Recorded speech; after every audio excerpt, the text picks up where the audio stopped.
Welcome back to Trans Guy Reacts. My name is Nikolai, and I do videos about no, not about trans. My perspective as a trans man about women's basketball.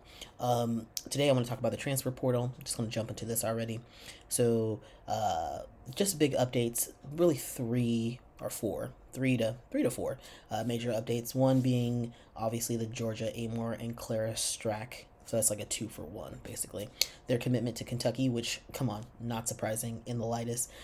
They have a really tight connection with Kenny Brooks.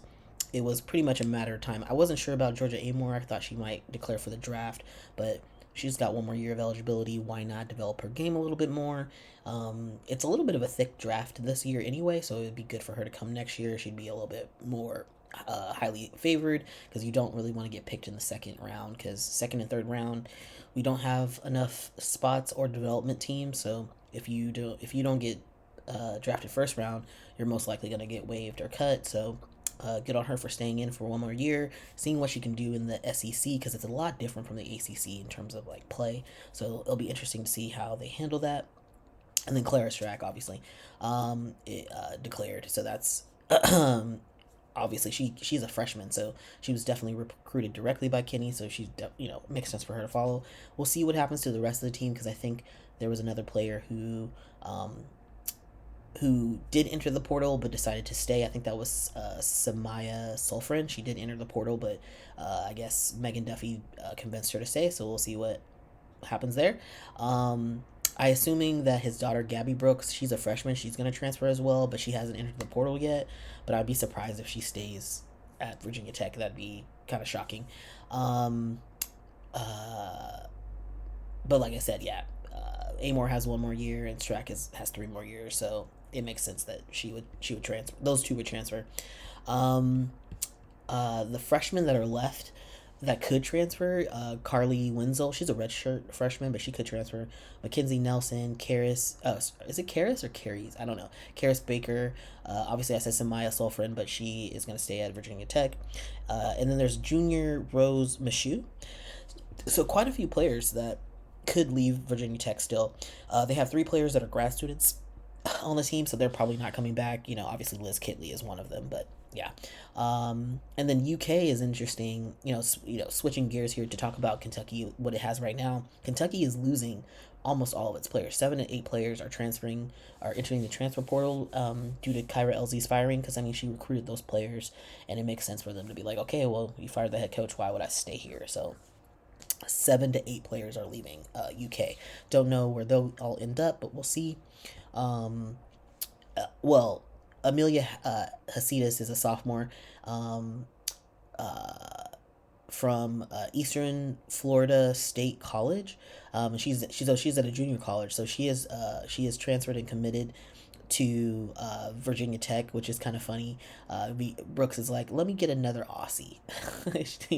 She's Australian, so he bagged another one, and smart kind of bringing her from the junior college, the JUCO stage, because no one really knows her, and she's gonna probably be pretty good because Australian players are very, very good. They don't have college is not a thing. It's really you go semi pro or pro, so you go right into playing with like the best of the best immediately. So it'll be interesting to see Amelia and how she plays with Georgia. Now, moving over to the big one that everyone was kind of surprised to hear, which is Hailey Van Lith. She has entered the transfer portal after 1 year with LSU, and the whole point of her going to LSU was to learn the point guard position. She was she was really unselfish and facilitated a lot, but she just wasn't a strong player this year, to be honest. Like when she was at Louisville, she was the center of attention. She was able to put up a lot of shots, and she was really effective. But at LSU, there was just not a lot of space for her to do that, and the whole point was her to learn how to facilitate better, so she could be more of a draft pick in the WNBA. But I don't know if she really learned that there because there just wasn't a lot of space for her there to begin with. So I don't know if that was really effective for her to do. But yeah, so that's what happened, and now she's leaving. I don't know where she's gonna go. It'd be interesting. Did she go to Kentucky? Did she go to Virginia Tech? Who knows where she's going? But she did finish her degree in accounting at Louisville, so she is a grad transfer. So that's an interesting. I do like that she said that she hasn't been on social media this year. She has not been paying attention to that and listening to critics, which is smart of her because these people out here are crazy. I would just give my phone all any social media stuff. I'd have my people handle. I would not be in checking social media. I'd be focusing on myself and my game and figuring out how I can go pro. I do commend her, for trying to learn a new role because she kind of has to if she wants to get drafted because she's a little too small to be a point guard in the league. To not be a point guard, excuse me. She's too small to be any other position, so she kind of needs to be a point guard. But I don't know where she's gonna figure that out next. She did get recruited at Stanford in South Carolina, so there is a chance that she just keeps following the hit schools and goes to one of those. But I don't know at this point if South Carolina even needs a point guard. Stanford maybe because to be honest, I like Lapolo. Is her name Lily Lapolo? I can't remember her name. She's good, but they need a little bit of help on the point guard end. So, but yeah, we'll see what happens there. And then finally, I want to talk about Talia Von Olhoffen. She was at Oregon State. I'm kind of surprised that she's transferring after what she said in interviews, but she is done with her undergrad. So understandably, she's like, well, I'm done here. And maybe it's time to enter the portal and consider other things. And that's mainly because of the demise of the Pac-12. The Pac-12 will no longer exist.